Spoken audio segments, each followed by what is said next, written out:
کھانے کے قافلے کے ساتھ خود تم بھی جاؤ اور لشکر صابات تک پہنچ کر کھانا تقسیم کرنے میں مکمل نظارت رکھنا، کہیں خدا نخواستہ کسی کا حق ضائع نہ ہو جائے۔ پرمسرت خبروں سے غافل مت ہونا کہ یہ فوجیوں کی روح زندہ کر دیتی ہیں۔ کہاں گم ہو کیان؟ ابو اسحاق بہت گمسم ہے۔ کاش آپ اس تردد اور شکوک کے میدان میں میرا اور جاریہ کا موضوع نہ نکالتے۔ آج کا ابو اسحاق کل سے بہت مختلف ہے۔ جاؤ کیان، ابو اسحاق کی فکر مت کرو۔ آج کا ابو اسحاق کل کے ابو اسحاق سے یقیناً ایک دن بڑا ہو گیا ہے اور مزید پختہ ہو گیا ہے۔ میں چلتا ہوں۔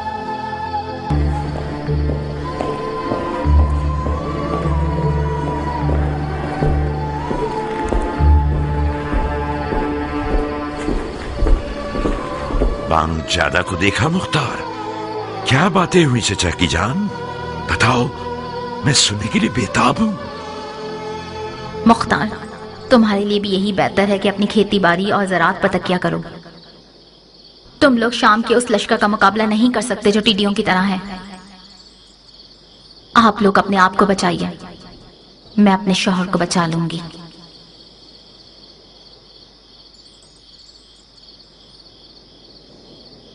چچا جان،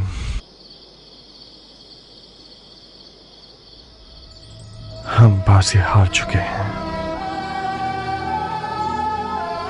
کیا مطلب بازی ہار چکے ہیں نور نظر؟ مطلب یہ کہ بانو جادہ بھی عمر سات کی طرح باتیں کر رہی ہیں۔ مطلب یہ کہ ان کی ذمہ داری لگائی گئی ہے کہ امام کو صلح پر مجبور کریں، یعنی یہ کہ امام خود اپنے گھر میں بھی تنہا ہے اور کوئی ساتھی نہیں۔ کام ہاتھ سے نکل چکا ہے چچا جان۔ اب چاہتے ہیں اس لشکر سے لڑنے کے لیے جائیں جو صحرا کی ریت جتنی تعداد میں ہے، اور دولت کے حوالے سے کئی ڈھیر سونا ان کے پاس ہے، اور شیطان کے لشکر کے جیسی چال بازیاں۔ تم پاگل ہو گئے ہو مختار، ہوا و ہوس کی زد میں آ گئے ہو۔ بانو زیادہ جادوگر تھی یا ہمارے ساتھ؟ چچا کی جان، وہ لوگ جو بدر و احد و خندق میں رسول خدا کے سامنے لشکر آرائی کر رہے تھے، ان کی تعداد حیلت اور دولت شامیوں سے کسی طرح بھی کم نہ تھی۔ بدر والوں کے مقابلے میں 3 پر 1 کے حساب سے تھے۔ ہاں، 3 پر 1 کے حساب سے تھے، مگر تھے ہے نہیں۔ دنیا سے دل اکھاڑ چکے تھے اور موت کے مشتاق تھے۔ ہاشمیوں کے صرف انگلیوں پر گنے جانے والی تعداد رہ گئی ہے، اور آپ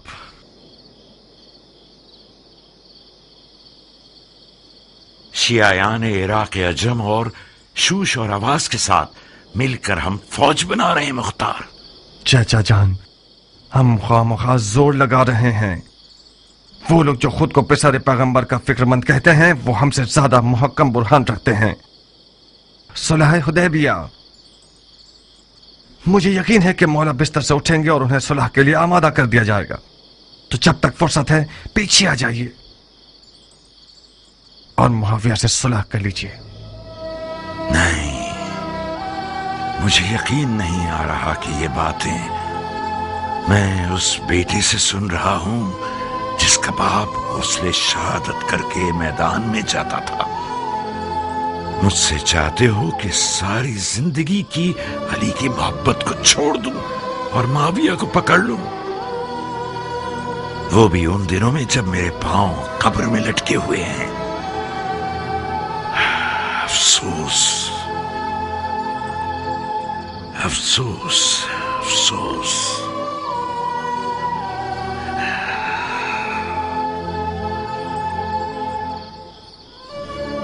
بخدا قسم، یہ جو مہندی میرے ہاتھوں پر دیکھ رہے ہو، یہ شہادت کی مہندی ہے۔ افسوس مختار،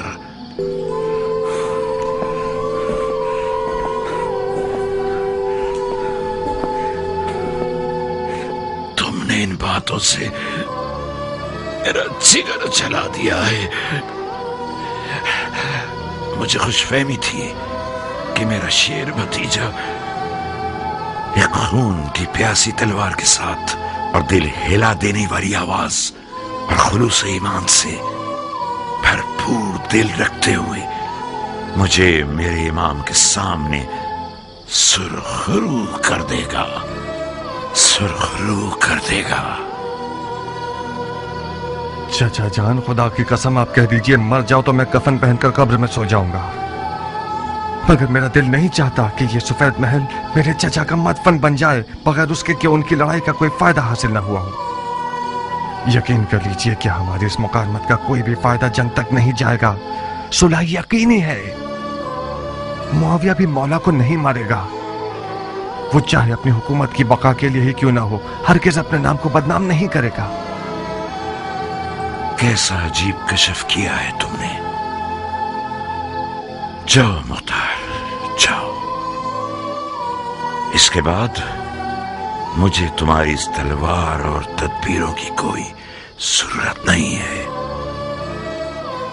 خدا نے چاہا تو اس بارے گراں کو میں اکیلا عرش تک لے جاؤں گا.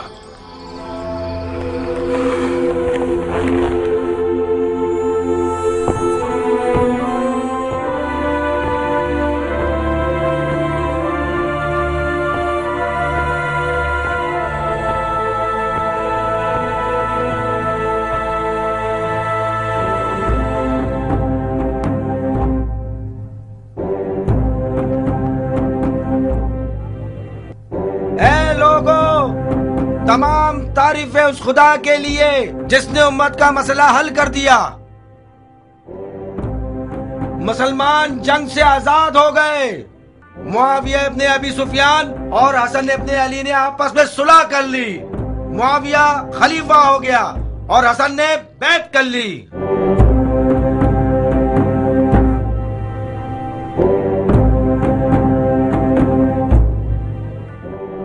اے مدائن کے لوگوں سنو، اے مدائن کے لوگوں ہوشیار، جنگ ختم ہوئی.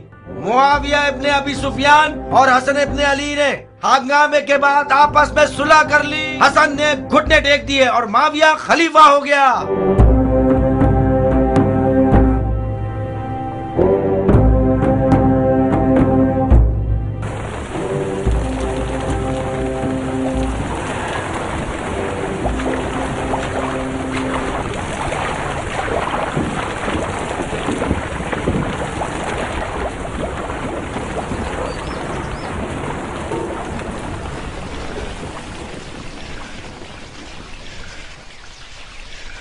تم کب تک دانت کسے رہو؟ خلیفہ نے بخش دیا، تم نہیں بخشو گے. خلیفہ کی بخشش نے ہم سب کو اسیر کر دیا اور تم سب کو دلیر بنا دیا. خطرہ ہم سب کو تھا پاگل رنگنے والے. خدا کا شکر ہے مدائن رومی توپوں اور جنگجو بچھوؤں سے تباہ نہیں کیا گیا. حسن نے صلح کر کے خدا کو خوش کیا ہے. نادان، امام حسن کی معاویہ سے صلح اجمیوں کا قتل تھا. لمبے کانوں والے، آہستہ بولو دیوانے، یہ باتیں احمرا کی ہیں. یہ بات علی کے مریدوں کی ہے. میں ابو نصیر ہوں. گنجے، اس دھاگے کا تاجر جسے تم رنگتے ہو. حسن اور معاویہ کی صلح تمام مسلمانوں کے مفاد میں تھی، سوائے احمرا کے جو ذاتی طور پر عربوں کے دشمن ہیں اور اپنی دم کو علی کے مریدوں کے ساتھ باندھ چکے ہیں تاکہ ان کے ساتھ مل کر دوستانہ انداز